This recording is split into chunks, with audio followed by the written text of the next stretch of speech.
A major announcement from Xcel today. The power company is set to pay $640 million as part of a settlement stemming from the deadly Marshall Fire. That fire started in December of 2021, destroying more than 1,000 homes and businesses in Boulder County, causing billions of dollars in damage. A 2023 report later found that an Xcel power line fed the blaze. However, with this new agreement, Xcel says it admits to no wrongdoing. Thanks for joining us. I'm Kim Christensen. And I'm Phil Lipoff. This settlement comes as Xcel was preparing to head to trial, that close. 9 News investigative reporter Kevin Vaughn joins us now. Kevin, this settlement became very public today. What can you tell us about the timing of the agreement? Well, Phil and Kim, you just said it. This case was set to go to trial. Jury selection was actually set to start tomorrow in what was going to be a long and drawn-out court case.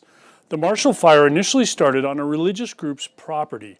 Hurricane-force winds fanned embers left from a fire they'd had there a few days earlier.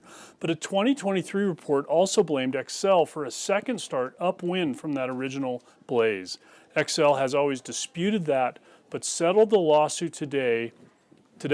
Former Superior Mayor Clint Folsom told us the news was welcome. What we heard time and time again through in the aftermath of the disaster, people wanted to get their lives back. They wanted to get rebuilt and they wanted to get their lives back. And a lengthy trial of years would not be part of that process. You noted that Xcel admitted no wrongdoing in this settlement. It asserted again today that its equipment had nothing to do with the cause of this terrible fire. Live in the newsroom, Kevin Vaughn, 9 News. Okay, so Kevin, $640 million seems like a whole lot of money. How does Xcel pay for this? And please tell me it's not going to be raising my rates. Kim, Xcel said today multiple times that it would not raise rates. It's going to have $350 million of this settlement paid by insurance. And in a filing with the Securities and Exchange Commission today, Xcel said it would take a $290 million charge against revenues. That's a way of saying that they're taking it out of the profits for this quarter. All right, so Kevin, how's the money going to be divided? Phil, we don't know that at this point. It's probably going to be complicated.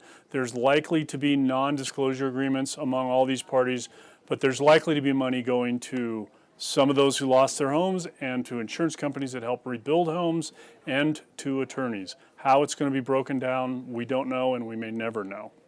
And you mentioned that all the parties, right? So there's two other telecommunications companies involved here? Yes, 2 other telecommunications companies were named in this lawsuit. They are a part of the settlement. We got a statement a little while ago from Qwest, which said that they would soon be settling this. This, of course, is an agreement in principle. It's still not finalized, but it's very close to being resolved. All right. So much to read through. We're glad it's you, not me. I know that. Thanks, Kevin. Thank you. Our team coverage continues with 9 News Investigates. Our Chris Vanderveen is joining us. So assigning blame in this fire. You did this incredible documentary with Chris Hansen, tracing the ignition points of this fire. It's all over the place. Yeah, and the problem with that is that there's clearly 2 origin parts of this fire. There's one to the north and there's one to the south. So let's take a closer look at what happened, when it happened, and what role that played in a very, very complicated case. We may not have. I don't think we have that yet. We're coming to it, though. No, so while we're waiting, if we're going to be able to get it, let's talk about what is in the piece that we're trying to show right now. Well, let's talk about, there's one of the complicating factors of the Marshall Fire is that there was 2 origin spots. There's one earlier in the day, right around 11 o'clock, that starts right around what's called the 12 Tribes location. It's a religious organization that had that property days before the fire before the fire really got going.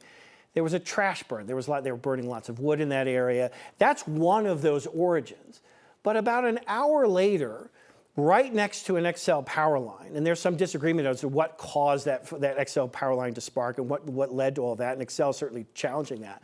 But because of that, Xcel said, hey, we're going to challenge that. But now it goes to court, and now we just have a really, really complicated case. 2 days before the end of 2021, and in between the cities of Denver and Boulder, The Marshall Fire burned more properties than any fire had ever done in Colorado history. But in order to understand it, you must first understand this. The fire itself was the byproduct of two fires that merged that day. Let's start here, 11:19 a.m. Oh my God, I can see flames. Ann Michaels records this video of a property owned by a religious group known as 12 Tribes. 8 minutes later, and from a different vantage point, Jack Palmer records this video. This is the start of what investigators will later call the El Dorado Springs Fire.